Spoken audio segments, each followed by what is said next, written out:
Hello, ladies and gentlemen. Welcome to another exciting edition of the Parental Playbook, the podcast that brings parents and student athletes closer together. Today, I'm joined by a very special guest. Kai Beckett joins us as a graduate from Wofford College. And Kai, what a pleasure. Thanks so much for popping by the podcast. We certainly appreciate Thank it. you, Mr. Harris, for having me. Thank you. Absolutely, absolutely. So let's get right into it. I like to talk about student athletes, their parental support, and it seemed as if you had your eyes set on being a college athlete, but all of a sudden that changed. What happened?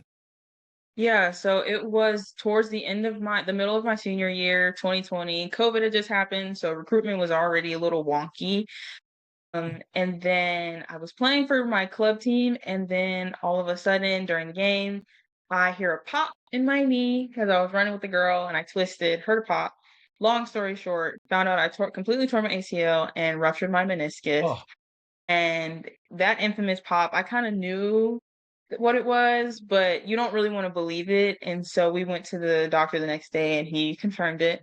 So then I tore it in November, had surgery in December. And at first I was really motivated to get back into it. I'm like, okay, let's get going. Let's do rehab. Let's see what this is about so I can start my recruitment process. Cause I was still at the time really still into playing college soccer. And hmm then as it was going, it was like a weird like flow state for a minute, and then I just hit like a wall, and then I really started to question everything. And being an athlete is already has its challenges enough, but I've never had a serious injury to where it's made me question like, do I really want to keep going? Do I really is this all kind of worth it? And so that was a really rough time when I really hit that wall of like, I've never really done anything outside of soccer in terms of like, that was my main sport. I was the soccer player. Like, I was going to go to college. That was a huge part of my life for a really long time. And so it was really hard to grapple that not becoming, not moving forward with me in my life and kind of had like an identity crisis almost. My life was committed to it. And so that was a really rough time for a while trying to figure out, okay, who am I without soccer? What am I gonna do? I'm used to the structure, so I'm like, what am I gonna do?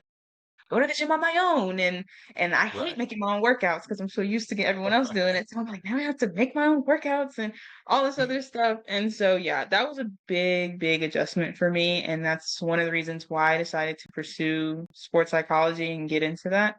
Okay. So yeah, it changed me for the better. And now I'm very in a weird way, kind of thankful because it's afforded Good. me so many opportunities now to take a step back from soccer and just let myself explore new hobbies and have time to really do the things I want to do, like studying abroad or, doing projects, different things like that. Right. So Right. So tell me, how did you manage with your mental health and that identity crisis that you mentioned? Because the transition is always so difficult for athletes, especially with the injury on top of it.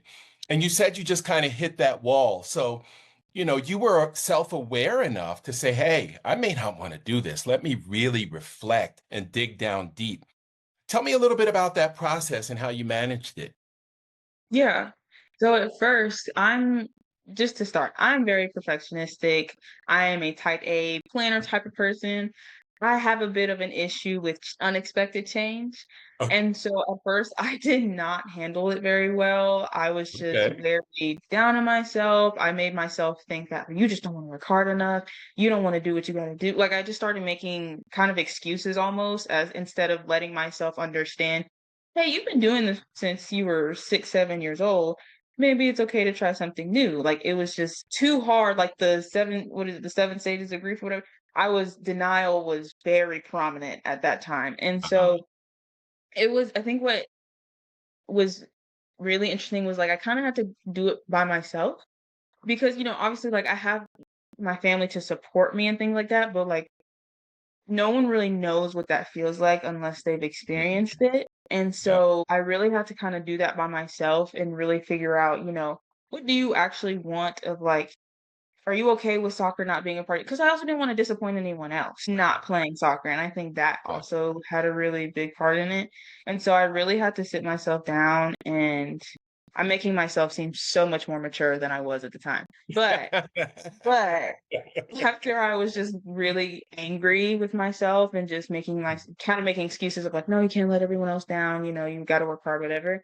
I really let myself be okay with, let's just try new things.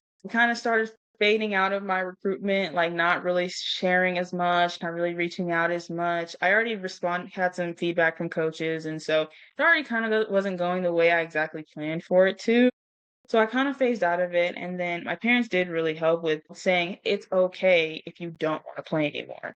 You get yourself Wow. strong, you got to do, but at the end of the day, if you don't play for us. Like you got to want to do it yourself.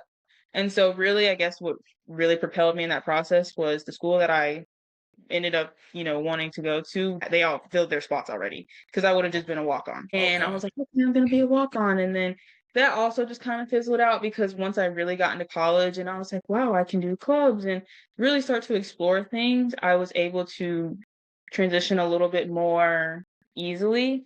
So yeah, in terms of that process, it was really difficult in the beginning, especially with that wall, not having experienced anything like that before. My parents, even though they haven't been through it, were supportive enough to, as I was going through it by myself, they gave me the backup support of like, if you decide to not play, like that's totally fine. And so yeah, it ended up being better. So but it was really rough at first. It was really rough. And I Understandable. really had to just give grace, and I matured very much in that like 6 month time span that I was going through that.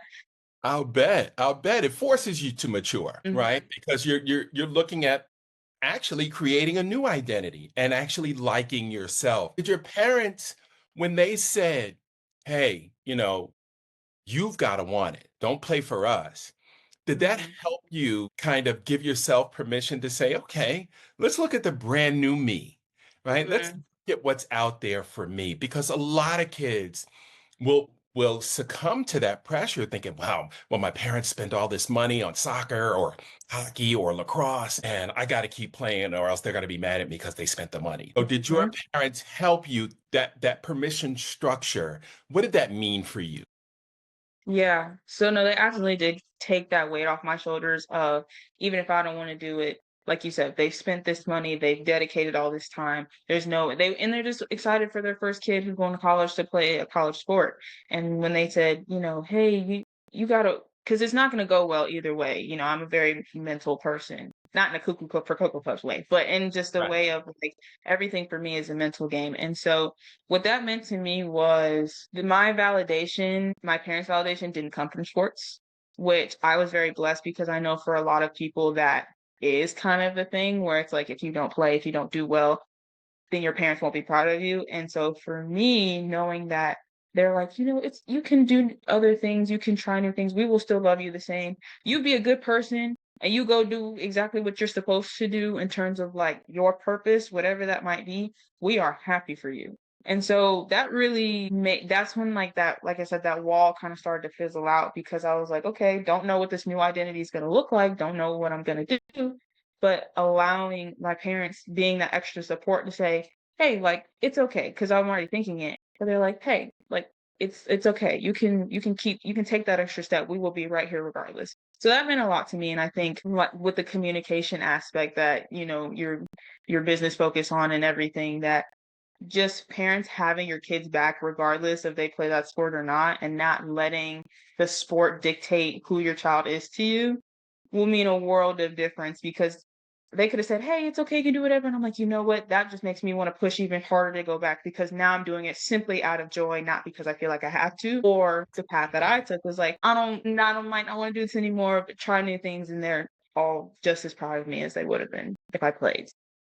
Love it. It's going to be great for parents to hear that because that'll give them the permission structure they need to support their kids more effectively. Tell me a little bit about what parents are missing in terms of the pressure. I'm sure Mhm. you have friends that are athletes and the pressure that they're feeling because now, Kai, you have NIL, you have social media. You have all these different pressure points that are coming. And I can't imagine what it would be like to be in high school right now and not be recruited and not be Mhm. a five-star and not getting NIL because that's all we hear and see on social media. So we think everybody's getting it. right? Mhm. So how are your contemporaries dealing with this kind of pressure? Yeah, so well, no, I'm gonna go off what I see with my friends and everything, because like I said, I was not a five-star recruit myself. But it's all like a game of comparison, and I don't think parents understand how difficult it is to you think you want to be the best, but the best constantly changes and nobody promotes do your best. It's always if you're not a five star, if you're not getting $1 million deal, especially with sports like football and a lot of Mhm. different things where it's a huge becoming a huge industry almost. Right. And sometimes parents might even unknowingly contribute to that comparison because you're making them strive for it. Not to say that if they're a five-star recruit, don't let you know what I'm saying? If Yep. they're a five-star recruit and you want them to shoot for their best, absolutely. But if your kid is a four-star, three-star, maybe no star, constantly seeing that is already difficult enough with social media and thinking, "Oh, I'm not doing enough. I gotta train more. I gotta do this." And just sometimes that's just not where you are or are going to be. You have to support your kid where they are and push them to be better without saying, "Oh, like you're gonna be the next this. You're gonna be the next this." You like my parents always said, "You're gonna be the next Kai. You're gonna be Kai." There was Right. no, "You're gonna be the Love next, it. Alex Morgan. You're gonna be the" it was no next. It was always, "You're going to be the best you." And so them promoting that for me has really shown me that when other parents are like, "You gotta be like this person," or, "Oh, look at," or, a common one is like, you're on a team and say there's another player and your parents like, "Oh, look at your teammate such and such, and they need to do" that comparison makes it even worse. Social media is already Right. making a huge comparison thing for kids Right. and teenagers and young adults. That is hard enough to see every day that you're not doing enough. You need to train more. You need to make more money. Having a parent on top of that be like, "You're not doing this," it makes it, and again, there's a balance between wanting your kid to be better and pushing your kid to be the best they can be, and then just adding to that pressure of comparison. So I think that's a huge thing that I think parents kind of miss is like social media does a lot of the work for you of comparing other people. I see another 19-year-old making millions of dollars, and I already am like, "God, dang, Right. what's my life?" Like, so I Right. don't need someone else to be like, "Oh, you should," that's Right. huge thing that people are kind of missing is like social media already shows has this huge pressure of like hustle culture and different things like that of like if you're not getting up at 5 and then doing all these different Right. things. So yeah, I think that is like a huge thing that I think parents are missing in terms of what we're facing already as a generation, because again, social media showed you the far and few between, but you see a few far and few betweens, you start to phenomenalize it and think, "Oh, Right. everybody's doing it. Why am I the only one not getting a, $2 million deal?" So I think Right. that's a huge issue that people are facing. And it just makes it more difficult because you either burn yourself out trying to be something you're not, or Ooh, it takes away your confidence to where you don't even want to try anymore. that part. That part right there. Comparison culture. I hadn't thought about that. It's a new one for me. I like Mhm. it, and it makes perfect sense because that's actually what it really is. And as a parent, I'm sure I've done it with my boys. Both my boys were Division I athletes. But as I mentioned in my TEDx presentation, with my older son, he wasn't telling me everything that was going on in his life. Now I understand why, and we've had conversations about it. But what do you think it is now that's keeping young people, especially young athletes, from going to their parents and saying, "Hey, I really need your support on this," whether it's sex, drugs, alcohol, vaping, the many, many things that you guys have to deal with on college campuses. What's keeping young people from going to get pornography is another one. Context is everything. And you guys have phones and it's everywhere, but there's no context with it. So, what's keeping young people from asking their parents, "Hey, how did you deal with this? How should I handle this situation with my girlfriend?" What are we missing in the communication process? Mhm. That's a really good question. I feel like a couple different things popped into my head as you were saying the question, so I'm trying to prioritize which ones I think are the most important. I think one of them is definitely fear of judgment. So, Okay. you're your kid, you're your parents' little boy, girl, whatever, for a really long time. And so sometimes you don't really want to shift your parents' perspective of you if you start Yeah. acting more. human, I guess would be the word for it. Right. You don't want to seem like, oh, I don't want them to know I'm involved, or you don't want them, so I think it's fear of judgment is one of them. I think sometimes also parents might seem out of touch, or kids are Mm, afraid that their parents are out of touch because it's like, oh, well, they wouldn't know. Things are different, and technology and, cultural mindsets are different. And so sometimes kids might think, oh, they wouldn't understand and they don't know what it's like, and different things like that.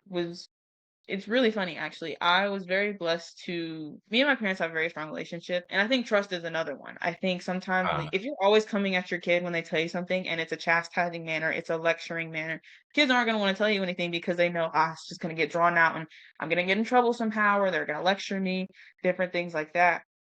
I think one of the things that my parents did really well was they're very open with us having conversations. I remember one time I called my dad when I first got to college, because I'm a pretty sheltered-ish child, and so I remember calling my dad, like, crying, and I was like, I really want to go to this party, but there's gonna be alcohol, and I don't want to get in trouble. And he was like, you only get in trouble if you drink it. Can't get in trouble if you were around it. I was like, "Oh." And so it was just really funny having that conversation, but I knew it wasn't gonna be like, "Oh, why are you trying to go to a party?" Like, it wasn't. I right, knew it was gonna turn into a lecturing conversation, and so I guess that's right, the really big one. I see a lot of times if your kids try to come to people, my friends, if they try to go to their parents for something, it's always gonna, "Well, why are you even? And what are you?" And then, and it's just gonna become a very hostile conversation. And so I think parents need to right, understand that your kids are human. Your kids are gonna start going through things that might not be favorable to you, but at the end of the day, they need your support, because you'd rather your kid tell you, hey, I smoked a vape the other day or whatever, and then right. they start doing that stuff in secret. Your kids don't tell you, what I'm saying? So just opening those Yes. lines of communication and understanding, boundaries, obviously still parent, but I think sometimes some parents miss that, your kids are human, they're gonna grow up. And so you rather have that open conversation with them of like, hey, you can come to me, might not love it, but I'm not gonna give you a lecture out of it unless it's like life threatening or anything like that. So I think that's a really big one. Absolutely. I agree with you wholeheartedly. So, tell us a little bit about your sports psychology career quest and your journey. You're headed up to University of North Carolina at Mhm. Greensboro, and you got into a prestigious program there. Congratulations to you. Thank you. Thank So, you. tell us how you see yourself aiding these athletes and helping them along their journeys, because you have great experience. You have experience with the transition, you have experience with support and parental support, and you understand the culture today, right? Hustle culture, comparison culture. You understand it. So tell me a little bit about what you hope and dream to do and plan to do in the field of sports psychology, because now you see all the big schools are pretty much getting a sports psychology department to help their athletes because they know how important it is now. Yes. Yes. Oh, I love to see that there's a bigger emphasis and transition that colleges are starting to realize, especially with college athletes. These kids need someone. So I Yeah. really am enjoying seeing that they're starting to get a bit more traction with that. In terms of my own personal plans, my biggest goal with being a psychologist, a sports psychologist with athletes, is that for me, I saw, not even just with my injury and transition, but even just as I was just like an athlete, there's a Mhm. lot of pressure and there's a lot of kind of like there's this idea that athletes have to be strong. Athletes have to, suck it up and do whatever. And so whilst yes, I think athletes are some of the toughest individuals because you have to be, you might have to play on an injury. You might have to play when you're sick. You really don't like people on your team, but you got to play with them anyway. That they have to deal with, that you have to have mental toughness for. But I feel like it's become a step too far to where it's like you have to operate as a machine, no matter what is going on in your life, no matter how you feel, no matter what, like you have to always, always perform. And so what I really want to do when I get in the field is not just be someone that people can come to, but really help people develop the coping skills necessary and build that Uh, support system for them. I never believe in doing anything for anyone, and I don't think that's helpful. I want people to come to me, understand that A, they have a support system always, but also sometimes you don't gain the really learn the skills because not a whole lot of people know it, and that's completely okay. But to learn the coping skills necessary of like, okay, when this is going on, this is how I deal, because there was one of the, and I know this is gonna sound like it's off topic, but I promise it's gonna come back.